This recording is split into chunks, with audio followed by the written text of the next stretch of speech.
my shoes and out the door. 5, I'm alive. 6, 7, 8, feeling great.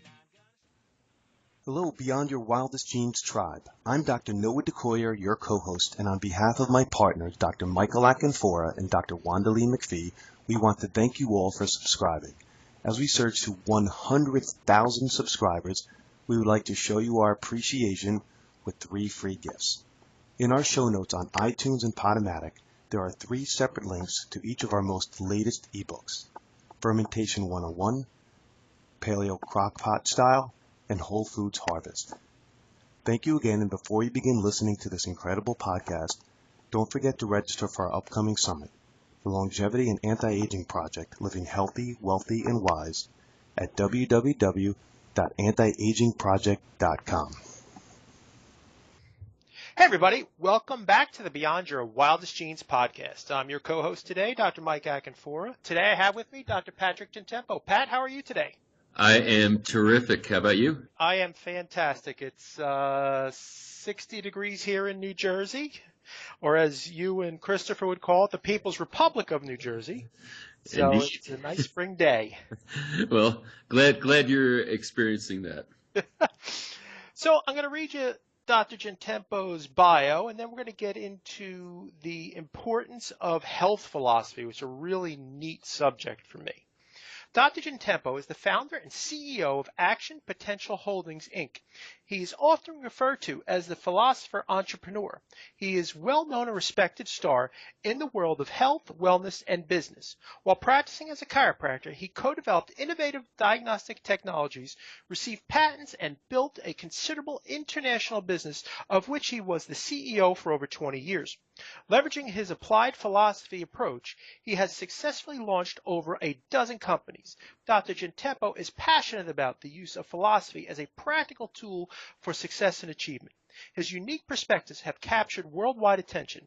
His TEDx talk, Unleashing the Power of Philosophy, received spirited accolades. His views have been published by Forbes and entrepreneurs and business leaders from around the world and have been captivated by his highly celebrated keynote presentations and numerous interviews on popular programs. As Dr. Gentempo likes to say, everyone has a philosophy. The only question is whether they know it or not. Dr. Pat, welcome to the show. Well, wow, that's quite an intro, and I'm very excited to have this conversation. You and I both. And can you tell folks that don't know who you are, the 3 or 4 out there that might not know you, tell them about your journey. Well, my journey in the world of health and healthcare, I think goes back to my childhood. I've always had an interest in anatomy and how the body worked and those types of things. I used to get those How and Why books when I was a kid, and I used to like to look at them. And when I was in high school, I was an athlete. I was a 2-time national karate champion, and senior year of high school, I decided to wrestle at the request of the coach. Said, "Hey, would you come out and wrestle with the team this year?" So I said, "Sure." So anyway, in wrestling practice, I ended up getting injured kind of bad in my neck. I was bridging up on my neck. There's a guy on top of me, and it kind of felt something give, and I had immediate, immense pain rating down both arms. My neck was all locked up, and so I got up off the mat, and they took me to a local medical practitioner who had done an evaluation of me and said, basically, what are you experiencing? I said, it feels like my muscles are spasming. I have a lot of pain. It feels like something's swollen. And after his exam, he said, you have cervicalgia, inflammation, and muscle spasm. I said, well, geez, I told you that. And he said, well, yes, but here's what we're going to do. For the pain, we'll give you a painkiller. For the neck, for the spasms, we'll give you a muscle relaxer, and for the inflammation, we'll give you an anti-inflammatory.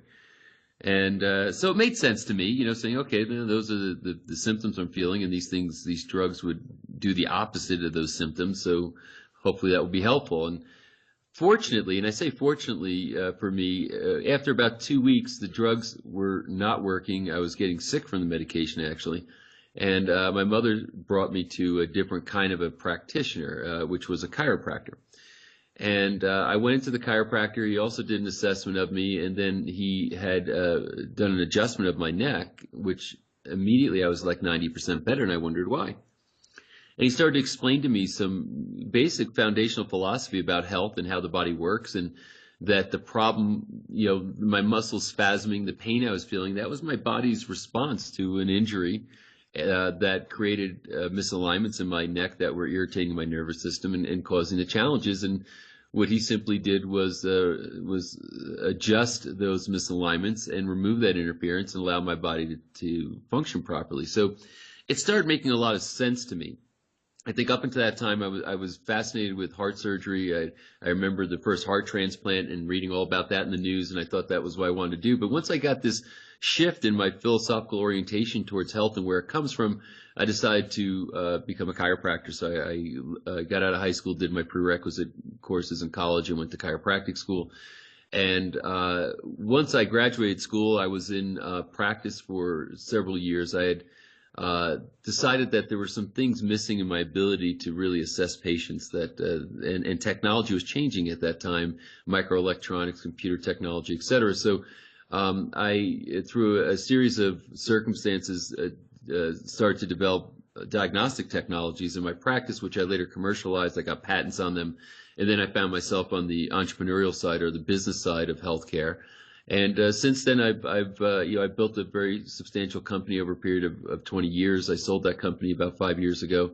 But I travel the world. I speak to varying types of practitioners on healthcare philosophy, on technology, and I also have a keen interest just in the dynamics of how consumers approach health, how tough that is, especially if you look in the United States, Obamacare and the changing landscape and all the rhetoric politically that surrounds healthcare, which is also happening in other countries.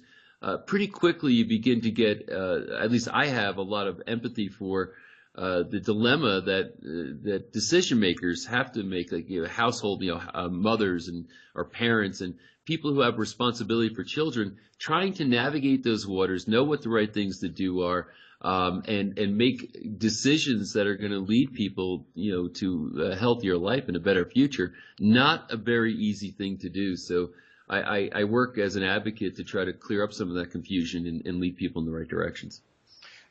Let's talk about, and you're really the first person that I've ever heard bring this up. Let's talk about the relationship between philosophy and health. Well, this is important. And when I say important, I mean life-saving important. Literally, how you choose and what decisions you make could be a difference between life and death. And I think all of us have either been there personally or we know somebody else has been there. And here's the foundational issue. Everybody, you're listening to my voice right now, everybody out there listening to this podcast, you have a philosophy. You have a philosophy in general about life. You also have a philosophy about health. The only question is, have you clarified that philosophy? Do you know it? Is it something that is well thought through and organized, or is something that has accumulated over time in your subconscious, but it's a world of contradiction that doesn't really have foundational premises from which you operate and make decisions? And philosophy completely influences health, completely influences health outcomes. If you look, even just if you're somebody who's interested in health and wellness, or if you're listening to this podcast, I have to imagine you are.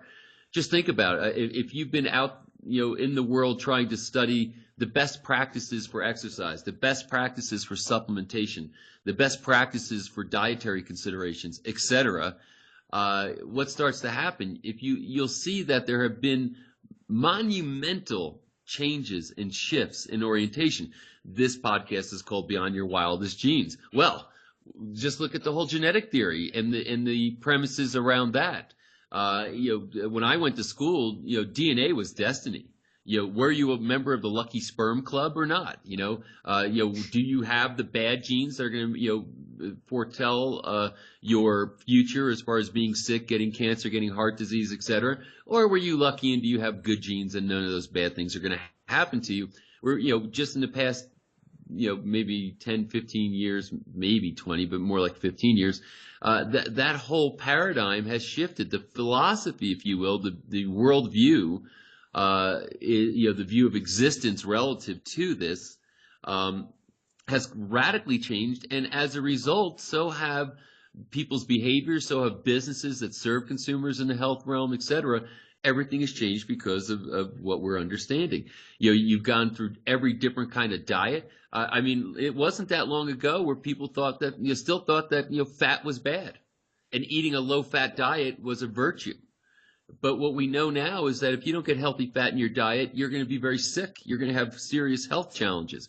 So, the world changes, philosophical premises change, these belief elements that, that I refer to as premises. And from those premises, people are making decisions every single day. They're making decisions on the macro scale politically, and in what's taught in medical school, what's taught in chiropractic school, what's taught in other types of health care provider schools, what best practices are, how things are regulated. All of this is driven by philosophy. The fact that you're listening to this right now is because there's some value that's a part of your philosophical constructs that tells you that this is a good thing for you to do. Hence, you're taking an action on it and you're listening to this podcast. So philosophy is inextricable from any aspect of human life and experience. And when it comes to healthcare, it's especially important because there's so much contradiction out there in the world of healthcare. And it's incumbent upon people who care about their health or are responsible for their family's health to sort out these issues and come to conclusions and then make decisions. I love that. Beautiful. So let me ask you about philosophy and how it varies between different types of doctors. Sure. So I'm not here to be judgmental. So I want to be clear about that. I'm not anti any type of doctor. I just think it's important to understand that what makes one type of a doctor different than another type of a doctor is their philosophy, their approach, the way they see the world, the premises from which they operate. And sometimes, there might be agreement, along some, percentage, 20, 30, 40, 50% of agreement, and then maybe there's 50% of disagreement. So it's not like, that one philosophy is just 1,000% or 180 degrees different than another philosophy. It's just a matter of clarifying what the foundational premises are. So to give you an example, somebody might be out there saying, geez, I'm looking to solve a particular health challenge I have, or I'm looking to explore, options for increasing my health. And I see there's such a thing as a medical doctor. And then there's, of course, varying specialties, within that realm. There's such a thing as a chiropractor. And again, some chiropractors also have particular areas of focus. There's such things as a homeopath, an osteopath, a naturopath, an acupuncturist. So how can there be, if there's just one view of the world, one philosophical orientation towards health and where it comes from and how to develop it and what the best practices are, how can there be all these different types of providers who do pretty much very different things? How can they all exist at one time? That should be a bit, there should be a sense of wonder around that, and maybe even some confusion as to why that particular circumstance exists. And the answer is that there are varying views. First of all, nobody's got all the answers. Nobody has the absolute 100% grand unified theory of everything. They don't even have that in physics. They're searching for it. You've got varying approaches in physics. You got classical physics. That you've got like the Newtonian physics. You got things that have come in since, like relativity and what Einstein brought to the world and changed our orientation and understanding of what's true about the universe. Then you got quantum reality, which is an entirely different thing that doesn't really align with classical Newtonian physics. And it doesn't mean, all these things are bits, they're elements, they provide a worldview. Some are somewhat perplexing, some are kind of rational and obvious. But in the end, when you had the smartest minds of history and the smartest minds of the world today who engage in looking to answer the ultimate questions about life, I can tell you that nobody's completely solved it. There's, that there is no grand unified theory of everything. And this is, of course, true in healthcare. Nobody's got all the solutions and all the answers. So it's a matter of understanding what pieces of the puzzle these varying types of practitioners might have. And so starting out from a philosophical context, if we look at the practice of medicine, one of the things that I'm very, how can I put it? I don't want to say I'm militant about it, but I'm pretty passionate about making a distinction. Medicine is not healthcare. And that's a philosophical contradiction to call it such. And let me explain that term. One of my premises in philosophy is that when you have contradictions in your basic philosophical premises, the only possible result is destruction. The amount of destruction comes from the level of the contradiction, which comes from the philosopher Ayn Rand. Basically, that when you have contradictory premises and you're trying to make them work together, it creates problems. One of the biggest contradictions we have in our culture today is calling medicine healthcare. Medicine is not healthcare; it's sick care. And when you take sick care and apply it to a society as healthcare, you end up with a sick society. And this is why I believe in the United States, for example, we spend $3 trillion per year on what we call healthcare, yet statistically we're not rating very well, and we're getting sicker and sicker as a culture. So I'm not saying medicine's bad. I'm not saying that I wish it didn't exist. As a matter of fact, I wouldn't want to live in a culture without that didn't provide medical services. However, what I will tell you is that it's not healthcare. It's disease treatment, which can be valuable at times, and it's crisis intervention, which I think is the most impressive dimension of medical practice. You can be pretty broken up, near dead, maybe even dead, and they can bring you back and patch you up. So the technology involved in crisis intervention and some of the technology involved in evaluation and in disease treatment, can be pretty impressive stuff. However, it's not healthcare. It's not something that proactively creates health development. It's something that deals with crisis or disease, and that's a good thing. And it's just a matter of knowing the difference. So one of the questions you have to ask yourself, what am I looking for? Am I looking for somebody who can help me develop my health? Am I looking for somebody to deal with a crisis that I have? And of course, you're having a heart attack or a stroke, or you're in the midst of some crisis. You're not really asking many questions. You're going straight to an emergency facility for that. And even though around that, how you lived, and what most experts will tell you, how you lived prior to the heart attack, how you lived prior to the stroke, how you lived prior to the cancer diagnosis is really what's going to determine how you survive it or not. So all the investment that we make in health development is a very worthwhile thing. Ultimately, my desire and my message is that people should do everything they can to not become customers of the disease treatment and emergency treatment system. Our goal is to stay out of that. We're glad it's there if we need it, but the goal is to stay out of it. So what things can we do to stay out of it? And that's where we start looking at practitioners that have different views and philosophies that say, if you've got some type of a challenge, I may be able to help your body better cope with the challenge.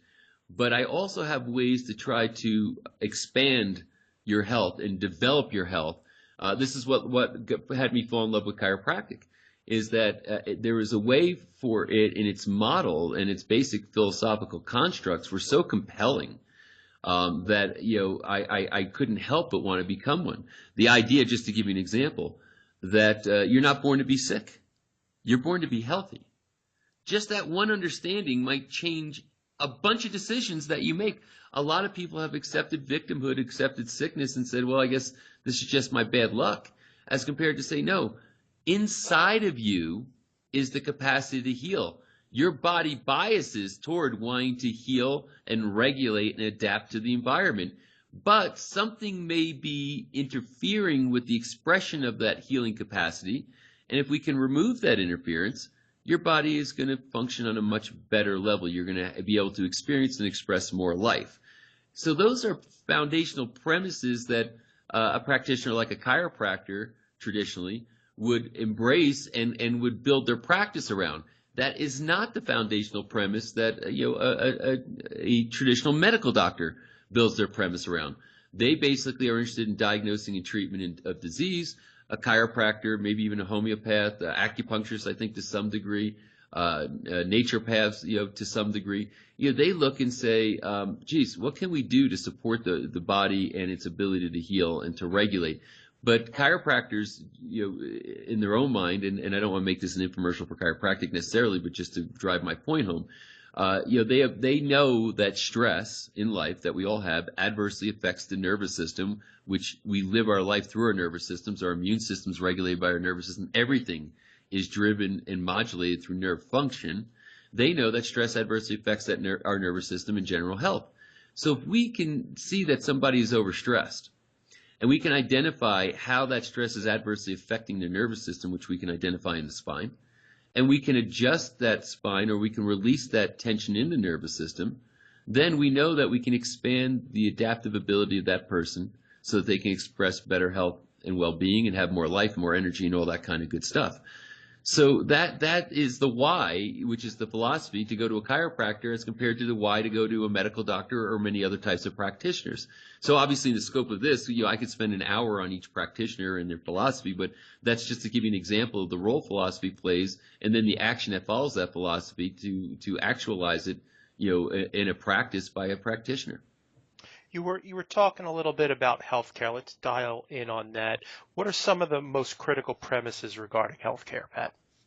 Well, one of the most critical premises, I'd ask you all, just ask yourself this question now. How do you see it? What do you believe, if you will? Do you believe that the body is born inherently to be healthy, or do you believe that people are born with a bias towards sickness and disease? That's one just very, very critical foundational premise, because how you answer that question is going to lead you down a certain path.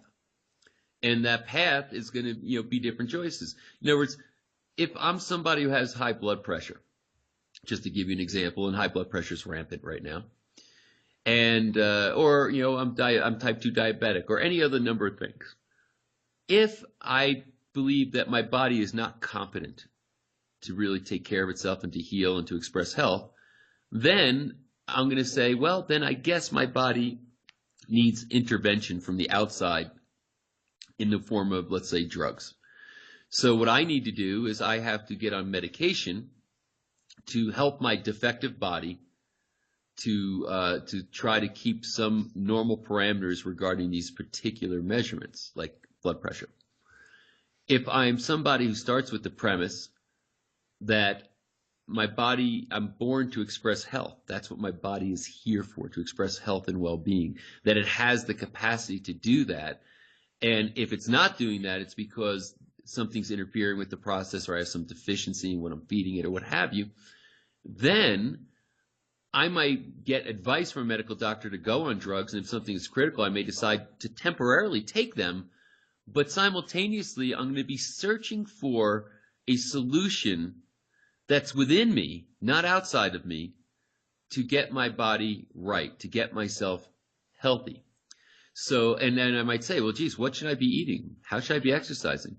Do I have nerve interference, and maybe do I need an adjustment from a chiropractor? I'd start asking different questions because I held a premise that said, I believe my body should be healthy, and if it's not healthy, there's some actions I can take to get it there, as compared to, because here's the thing, a derivative premise. People don't get sick because there's a lack of drugs in their blood. I had a patient that came in one time, and she was taking all these drugs. And I kind of looked, and she was a young lady, and I said, let me ask you a question. If I took all these drugs you're taking and I gave them to a healthy person, what do you think would happen? Her answer, it would make them sick. I said, exactly. So then why do you think by taking these drugs it will make you healthy? So I'm not saying that drugs are never necessary. Sometimes they are appropriate.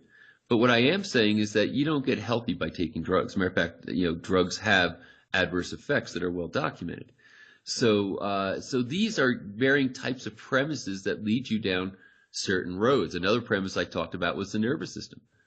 The nervous system is the master system in control of the body, coordinating, controlling all of its functions. So if I understand that premise, then maybe I'll want to take some action to support my nervous system so I can function in the best possible way and try not to overstress it.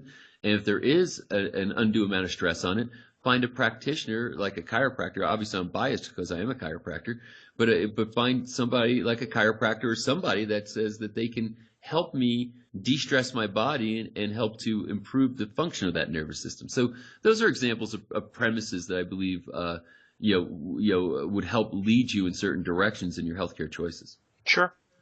What are some of the things that an average person can do to help them make health decisions for themselves and their family, Pat?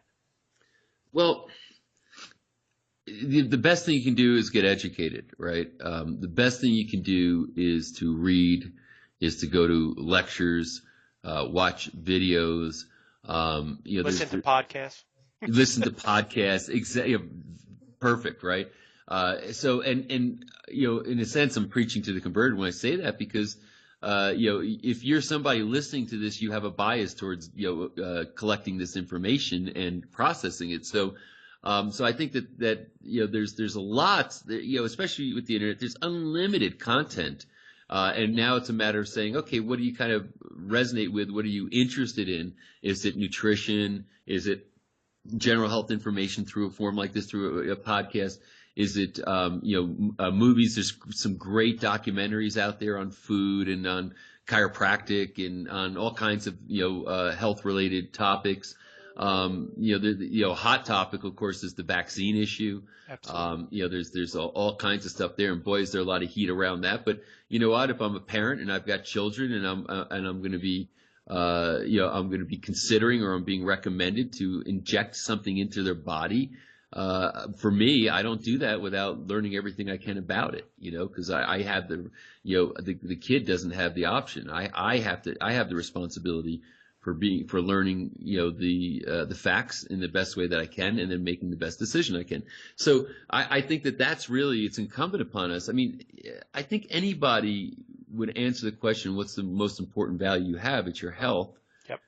Because nothing else is possible. You can't be a great parent if you lack good health. You can't be a great spouse if you lack good health. You can't be a great worker and producer if you lack good health. You can't enjoy and have fun if you lack good health. So health is really, the foundational thing that should be the number one value for most people. Yet very few people invest the time to really explore what it takes to achieve good health. And my high recommendation is that you do that. It's amazing, because I had the opportunity to look at what my values are. And of course, health is first. And then second, for me, was family. And then third is education. Right. And those are three values that are most important for me. And when you look at how my life is set up, all three of those are what I do every day. Yeah. And take the time and energy to put into it, just like you said. And that's living consciously, and values come from, you talk about philosophy, the third branch of philosophy, which is ethics, which provides the human being with a code of values, also known as a moral code, and therefore will guide your actions. So that's everything I'm talking about in living consciously. Know your values and go take action on them. So where do you see the future of healthcare going? It's a very interesting and could be somewhat complex question, because there's multiple facets to it. There's, of course, the practice of healthcare, which is one thing, but the practice of healthcare is completely entangled with politics and the political, scene, and economics, and so many things. So, in some respects, I think that there's going to be a resurgence, maybe, if you will, maybe a Back to the Future type of scenario, where I believe there's going to be a private market of healthcare that's going to emerge in a very big way over the next 10 years, meaning that there's going to be services that are going to be provided outside of the insurance system that people will pay out of pocket for, because I think they're beginning to realize that because of the socio-political environment and the restrictions that are put on things based on reimbursement, the economics of it, the relationship between insurance regulation, insurance company practices, hospital care, practitioners, whether they're working for themselves anymore or just working as employees in hospitals, the way that it all gets reimbursed, Medicare, which is in a very compromised position. You start looking at all this, and it can only lead you to the conclusion that there's going to be a lot of people who are saying enough. There's got to be a doctor, there's got to be a patient, a relationship between them, and get everybody else out of the way. and that can be done effectively, efficiently, and cost effectively. And so I believe there'll be the emergence of that sort of doctor-patient private care again.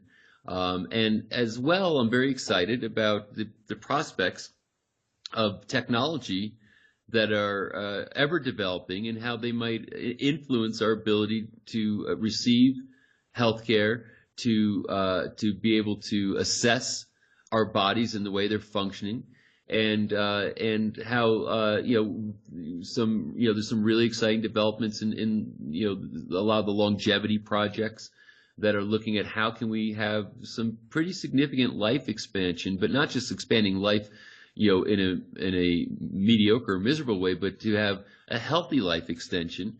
And I think that there's some prospects there that are very promising on the horizon. So overall, I see a political mess relative to healthcare, but I also see a lot of positive potential developments relative to what might be available to people at affordable prices.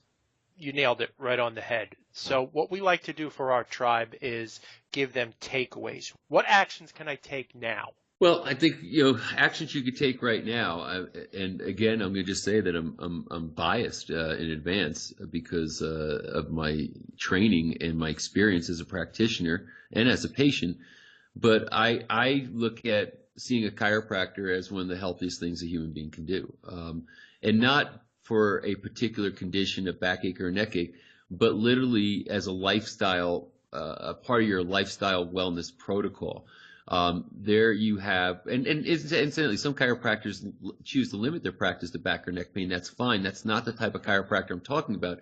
You want to go to a chiropractor that's wellness oriented, and with that wellness orientation, they can give you, they're great experts. So they can give you great input and advice and direction based on cumulative experience that's pretty robust. And I would just go see one, get assessed, and get some recommendations, and get those blockages removed from your expression of health through the nervous system. So I think that's one action that not enough people take that they should, and it's especially poignant for children. Incidentally, kids who are developing and going through these windows of development, when they are what we call subluxated, where they have this nerve interference.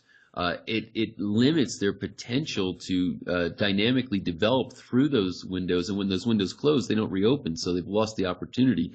So I think it's really important for children to get checked and adjusted by chiropractors. I also think that you want to be looking at getting contemporary health information. So this podcast is, of course, a great way to do that. It's a very consumable way to do it. One of the sites that I turn to for for health news from the kind of the alternative world, if you will, but the nutrition, the area of nutrition and fitness and so on, is Mercola.com.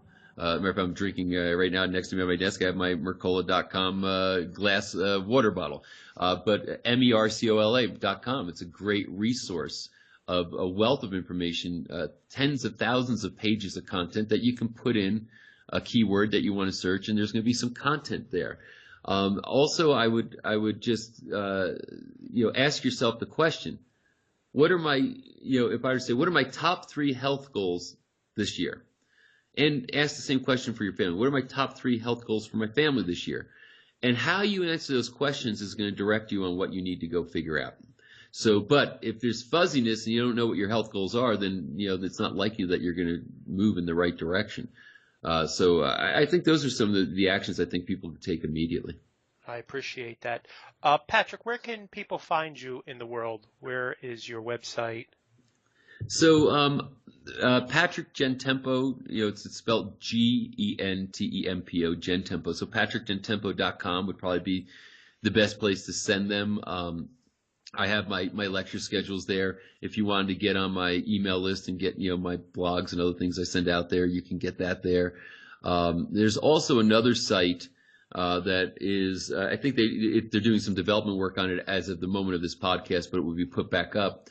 That I think is a really good direction for people who are looking to take action. It's called healthphilosophy.com. Healthphilosophy.com, and there I have a 5-module course. 5 videos, 5-module course that you can take that to walk you through all these things I'm talking about, but on a deeper level. So if that's of interest to you, that's another place you can go. Love that. I could talk to you all day about this. I love it. It's wonderful. It has completely enriched my life and made me who I am today. I want to thank you for your time. Folks, if you like what you hear, please go to iTunes and subscribe and leave a review so that you can join the almost 60,000 other folks that are listening to us today. As a gift for you folks, we have 3 ebooks for you that'll be at the bottom of the show notes, as well as Dr. Gentempo's websites. Feel free to click on that. And we want to thank you again, Pat, for taking the time out of your busy day. My pleasure. Great to be with you. And can I just say that I congratulate you on the great work you're doing in getting this information out to the masses. So thank you for the efforts on behalf of a healthier humanity. Thanks, Patrick. All right, Thanks, everybody. Take care. Ciao.